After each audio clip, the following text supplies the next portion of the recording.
Limonene is a chemical that is naturally found inside of citrus fruit peel, and it is also this week's chemical of the week, essentially.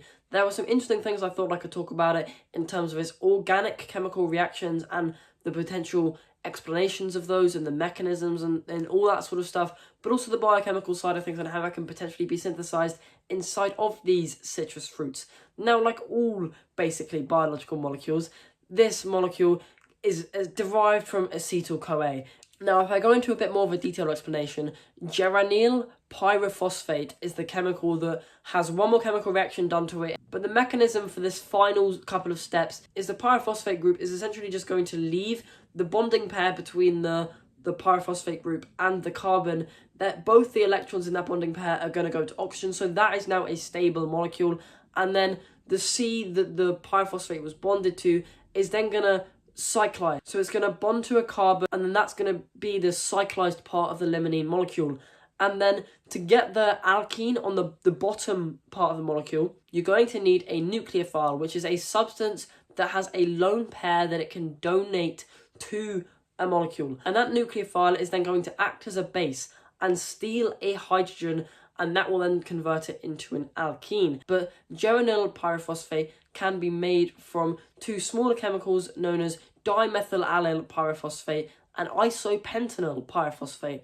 Isopentenyl pyrophosphate is a chemical that I've talked about once on this channel before with the synthesis of cholesterol, which started with two acetyl-CoAs combining with a third acetyl-CoA, and then that ends up turning into HMG-CoA, mevalonate acid, and that gets converted into mevalonate 5-phosphate, and it ends up turning into isopentenyl pyrophosphate. That is derived from 3 acetyl-CoA molecules. Now, dimethylallyl pyrophosphate is essentially an isomer of isopentenyl pyrophosphate. You can get dimethylallyl pyrophosphate by doing an enzymatic reaction with isopentenyl pyrophosphate, but I wasn't going to go into like the full steps in it because it can get a bit tedious and boring, and I thought I'd just explain it in an interesting sense where 6 acetyl-CoA molecules essentially derives this limonene molecule. Now, limonene inside of the organic chemistry world is just an oily hydrocarbon, just like any other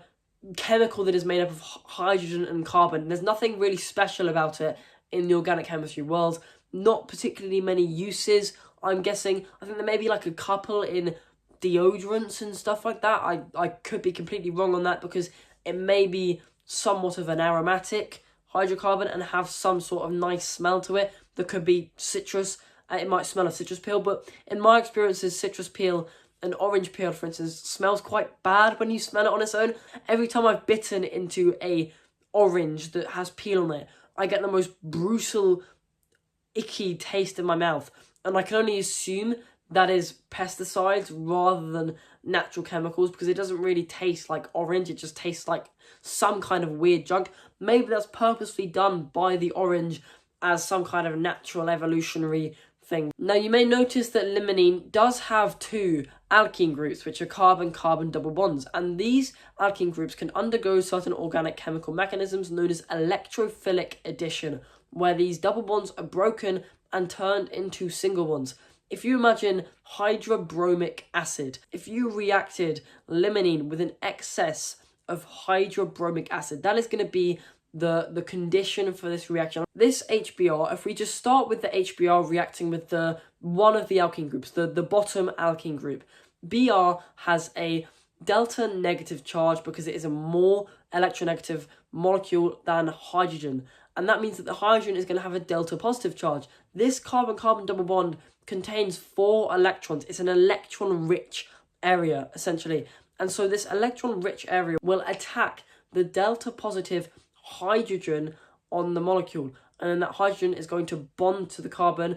The bond between the HBr, because bromine is more electronegative than hydrogen, both the electrons in that bonding pair are going to go back to the bromine, and the bromine can be quite a stable bromine ion. Now, if you imagine in a carbon-carbon double bond, there are 4 electrons. One of the hydrogens just bonded datively, meaning that both the electrons are contributed by the carbon.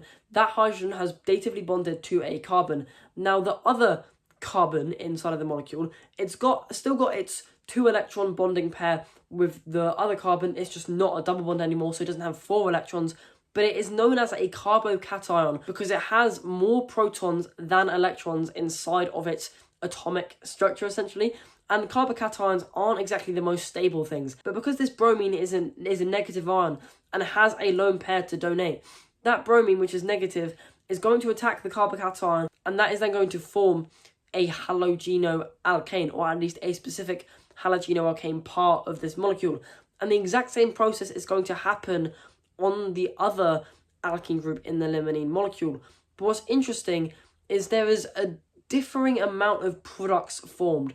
If you imagine how this structure of bromolimonene, dibromolimonene can actually be formed, there's two spaces and two options for when the electron-rich double bond attacks the hydrogen. There's two possible carbons it could bond to. Is there actually any sort of determination for if the hydrogen bonds to one carbon or another carbon, or is it just a completely 50-50 thing? Now, there is actually some sort of determination between the major products formed from this reaction and minor products formed. Now the determination of these major and minor products forming is to do with the stability of the carbocation itself. If you imagine how a carbocation is, where it's a carbon that is bonded to three other things. Now, a tertiary carbocation would be where a carbon is bonded to three other carbons or other sort of functional groups, and a secondary would be where it's bonded to two other carbons or functional groups, and then the other third bond is a hydrogen. A primary is where two bonds are hydrogen, and there is only one bond, which is a carbon or another functional group. Now, the tertiary carbocations are more likely to form during these reactions, which means the hydrogen at first glance is more likely to bond to the carbon that contains the most hydrogens already. In a sense, so the carbocation, there are two carbocations that are tertiary on both the alkenes. That carbocation is going to be more likely to form compared to I think one is a secondary and then the other one is a primary, because they are more unstable. They are more unstable as carbocations because these tertiary carbocations, the carbons can almost donate electron density to offset the positive charge, which makes it more stable. It's all a very interesting thing, and I hope I've explained it to the best of my abilities. So in terms of how this reaction actually would end up, the major product formed would be where the two bromines both end up on the stable, the tertiary carbocation, and then the minormost product formed would be where the bromines end up on the secondary and the primary carbocation, and they end up in those two opposite positions.